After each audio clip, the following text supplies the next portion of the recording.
CPIM মানেই হচ্ছে খুনের রাজত্ব। সিপিআইএম মানেই হচ্ছে গণতন্ত্রের ধর্ষণ। সিপিআইএম মানেই হচ্ছে রাজ্যে রাজ্যে দেশে দেশে সাধারণ মানুষের অধিকার হরণ।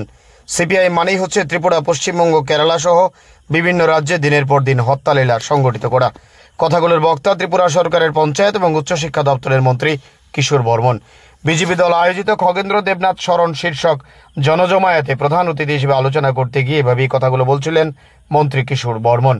প্রাকৃতিক এই দুর্যোগের মধ্যে শহীদ স্মরণের সমাবেশে এইভাবে আপনাদের উপস্থিতি প্রমাণ করছে এলাকার মানুষ সন্ত্রাসবাদ তথা ঘৃণ্য রাজনীতির বিরুদ্ধে নিজেদের অবস্থান সুদৃঢ় করছেন।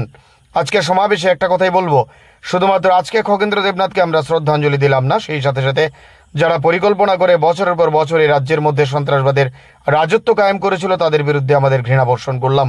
পশ্চিম গিলাতুলির দাউচর এলাকাতে আয়োজিত শহীদ স্মরণের সমাবেশে ঝাঁঝালো ভাষায় উপর উল্লেখিত কথাগুলো বলছিলেন মন্ত্রী কিশোর বর্মন। এছাড়াও এই কর্মসূচিতে অন্যান্যদের মধ্যে বিধায়ক পিনাকি দাস চৌধুরী, মণ্ডল সভাপতি নিতাই বল প্রমুখ আলোচনা করেন। এখানে উল্লেখ করা প্রয়োজন, 2004 সালে বাম বিরোধী দলের অন্যতম মুখ এলাকার নেতৃত্ব খগেন্দ্র দেবনাথ নৃশংসভাবে খুন হয়েছিলেন। এরপর থেকে 2018 সালের পর থেকে বিশেষ করে খগেন্দ্র দেবনাথের স্মরণে আজকের দিন অর্থাৎ 26শে জুলাই স্মরণ সভা আয়োজন করা হয়। ব্যুরো রিপোর্ট, আমার ত্রিপুরা এক্সপ্রেস।